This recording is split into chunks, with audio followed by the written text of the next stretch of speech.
And we're doing them at the low end, not the high end, because we don't want to hurt anybody. And pretty well, but you and I both figured this is really the biggest trading partnership in the world, so we should give it a shot, right? Yeah. Very much looking forward to that. Oh, thank you very much. Thank you. I do too. Any questions, please? On Friday, you put the chances of a deal at 50%, maybe less. It seems like you're in quite a good mood. How would you rate those chances now? I'm actually not in a good mood, but I will tell you, I think the chances are, yeah, I think Ursula would say, probably 50-50 of making a deal. I hope, I'd like to make a deal. I think it's good for both, but yeah, I'd say 50-50. And what would you say the main sticking points are in this move? We have 3 or 4 sticking points. I'd rather not get in. We'll be discussing them, but I think the main sticking point is fairness. Okay, please. Why you're in a bad mood? Was it a bad morning of golf, or why you're not in a good mood? No, the golf was beautiful. Golf can never be bad, even if you play badly. It's still good. If you had a bad day on the golf course, it's okay. It's better than other days. But no, I think I look forward to this meeting. We've had a hard time with trade with Europe, very hard time, and I'd like to see it resolved. But if it isn't, we'll, have tariffs, and they'll do what they have to do. But we have a good chance of getting it resolved. We'll probably know in about an hour. Shouldn't take that long. It's complicated, but not really complicated when you get right down to it, right? August 1st deadline? Is there any chance that gets? No. The August 1st is there for everyone. The deals all start on August 1st. Most of the deals, other than steel and aluminum, which we've been getting 50% tariffs from, I guess, just about everybody, and those have come in, and we've taken in, hundreds of billions of dollars just on steel and aluminum. You've seen the numbers. We had a tremendous amount of money come in over the last month, and it's coming in, very rapidly, which is fair. We have a lot of steel mills and plants, aluminum mills and plants being built. We have a lot of AI being built, and we have a lot of auto plants being built or going to be built because they don't want to pay tariffs. So, if they don't want to pay tariffs, the best way to do it is just build your plant in the United States. Yes, please. Sir, what do you expect from the Europeans in terms of opening their markets to American products? Well, they have to open up to American products. We're open to European products, and we have been for forever. I don't think we have, we just about don't have any, I don't think we have any product we say you can't sell. I guess you could get a little bit cute with chips, but that's, a little bit different category, too. No, Europe is very closed. We don't sell cars into Europe. We don't sell essentially agriculture of any great degree. They want to have their farmers do it, and they want to have their car companies do it.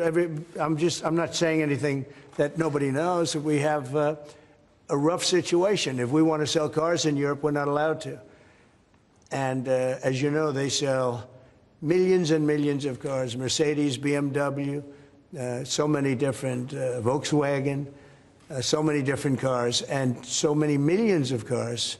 I would imagine number one, I didn't look at that, but I would imagine number one by far, more so than even Japan. Japan sells a lot of cars, too. But the Japan deal worked out very favorable, very good, I hope for them, too.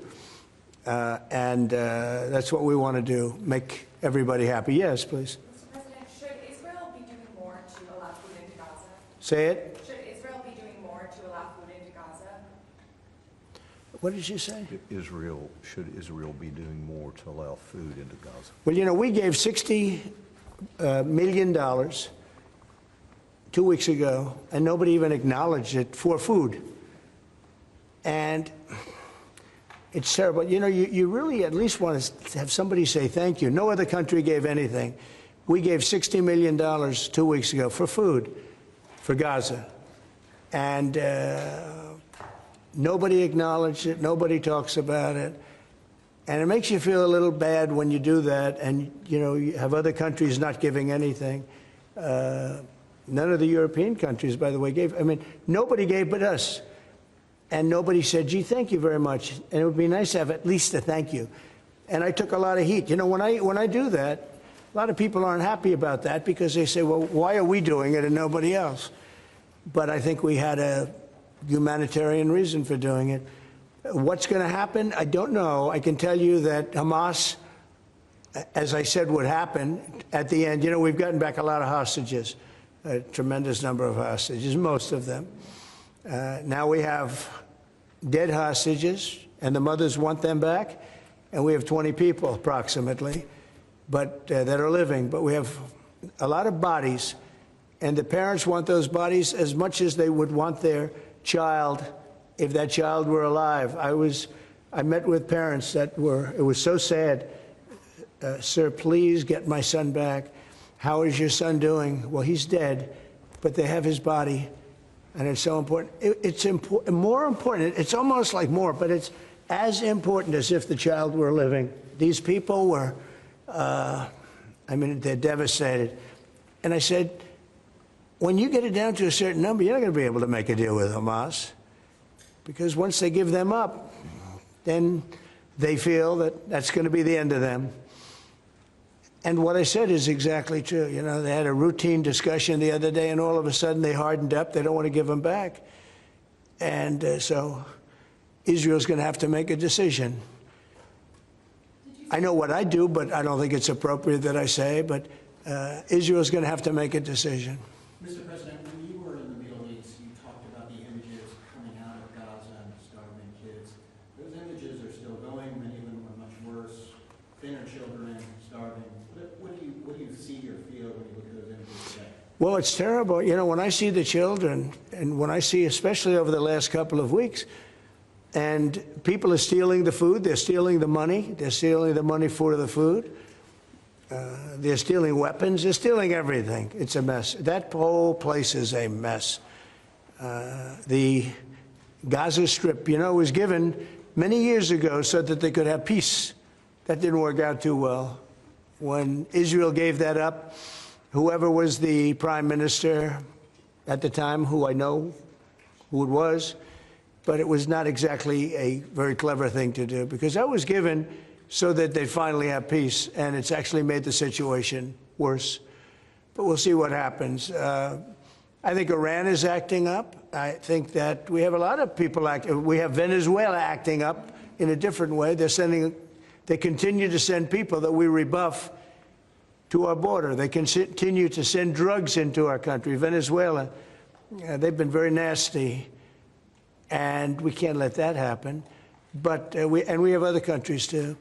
We do have, and this is just getting a little off subject, but we have now the safest border we've ever had. And I think in many respects we probably have the most successful. And I say it all the time. Every leader, when I went to NATO the other day, every leader said, you have the hottest country in the world. We have the hottest country in the world now. We're taking in hundreds of billions of dollars. We have the highest